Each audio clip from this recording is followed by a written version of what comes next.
Hi there, I'm Sharon Delaney McCloud, Director of Corporate Communications here at UNC Health. Before I joined the health system, I spent 25 years as a television news anchor. So I have used a teleprompter on and off for many years. And there's the assumption that, oh, how hard could it be to read off a teleprompter and look natural? Well, as many of you know, it can be a little bit more challenging because you write the script and then you get in front of the teleprompter and that camera, and all of a sudden you become sometimes quite robotic.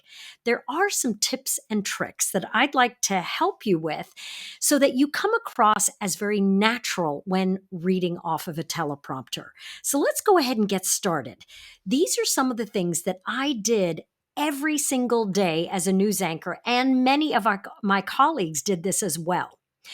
First of all, you have to take your script and write it conversationally for the spoken word, not for reading, but for speaking.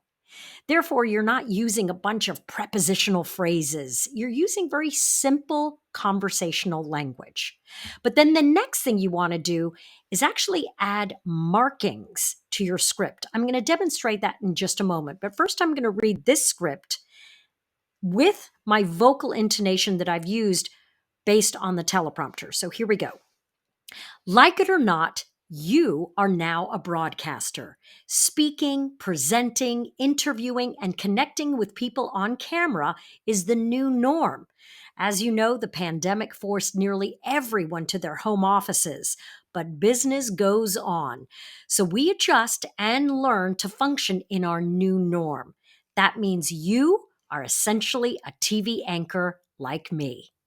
All right, let me show you how I use visual cues in the script for the teleprompter to tell me while I'm recording where I should be pausing, slowing down, and adding emphasis to certain words.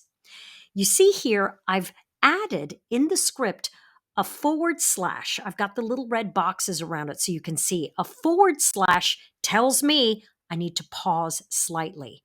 You'll also see I've got ellipses where you normally might have a comma. The reason being is visually, you can see the ellipsis is much easier on the teleprompter than a simple comma. So like it or not, you, and you'll see I have all caps for you, giving me the visual cue to emphasize that word a little bit more.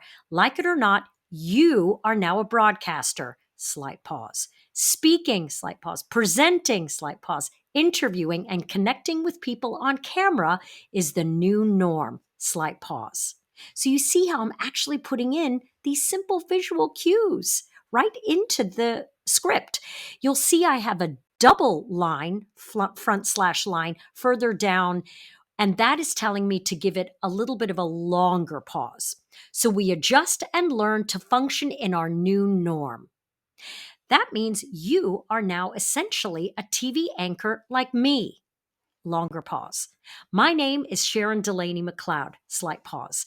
I spent 25 years as a journalist covering the news at television stations across the country. Blah, blah, blah. You get the idea. I'm hoping that this technique will help you in your preparation for your next script that you have to read on camera using a teleprompter.